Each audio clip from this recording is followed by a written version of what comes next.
alxamdulilah wabacd dhacdadii afduubka ahayd ee xafsa waxay ahayd dhacdo qalbiyadeenu ay weli la ilmeynayaan waxaana xusid mudan in dhacdooyinka noocan oo kale ah ay gabdhuhu ka taxadaraan haddaba waxaan ku wadaa gabadh yahay 10 qodob oo ku ah badbaado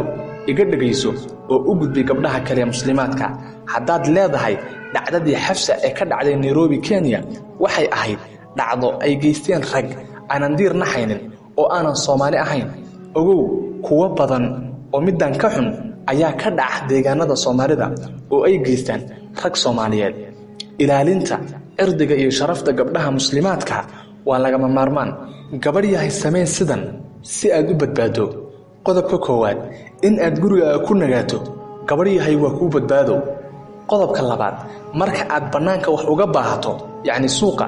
in aad adeegsato dhalinyarada walaalahaaga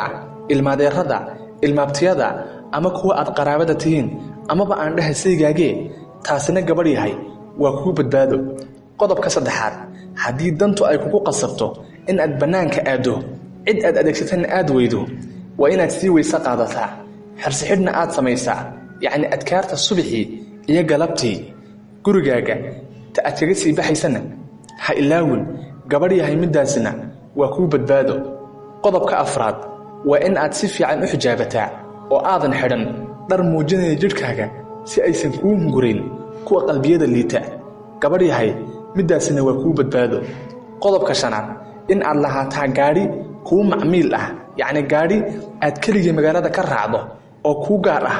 kaasoo ehladaadu ay garanayaan lambarkiisa teleefonka taarikadiisa iyo hoyga uu kaga nool yahay halka aad ku nooshahay gabadh yahay middaasina waa kuu badbaado qodobka lixaad marka aad baxayso waa in aad ogeysiisaa qoyskiinna walaalaha iyo waalidka amaba sayigaaga taasina gabadh yahay waa kuu badbaado qodobka toddobaad marka aad gaadhiga korto ka taxadar in la dallaco amaba la xidho muraayadaha daaqadda gaadhiga hana ka agfogaanin ogow gabadh yahay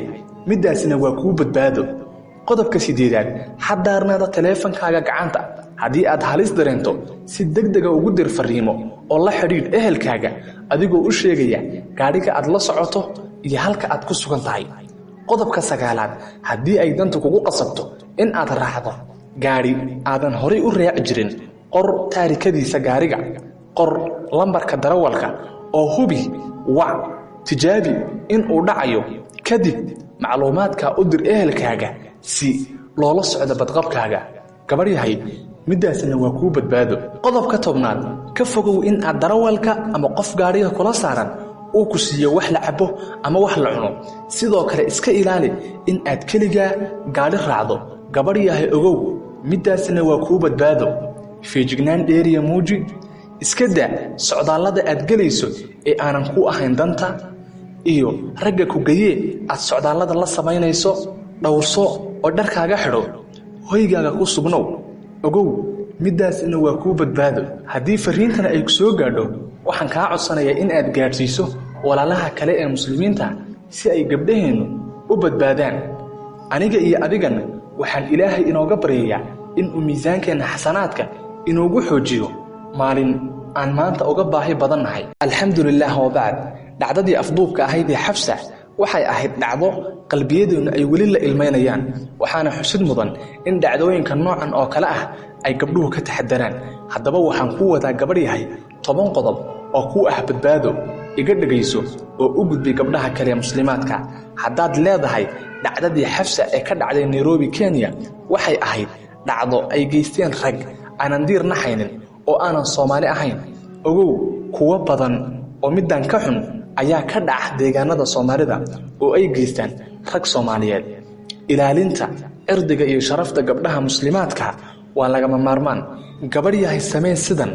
si aad u badbaado qodobka koowaad in aad guriga ku nagaato gabadh yahay waa kuu badbaado qodobka labaad marka aad banaanka wax uga baahato yacni suuqa in aad adeegsato dhalinyarada walaalaha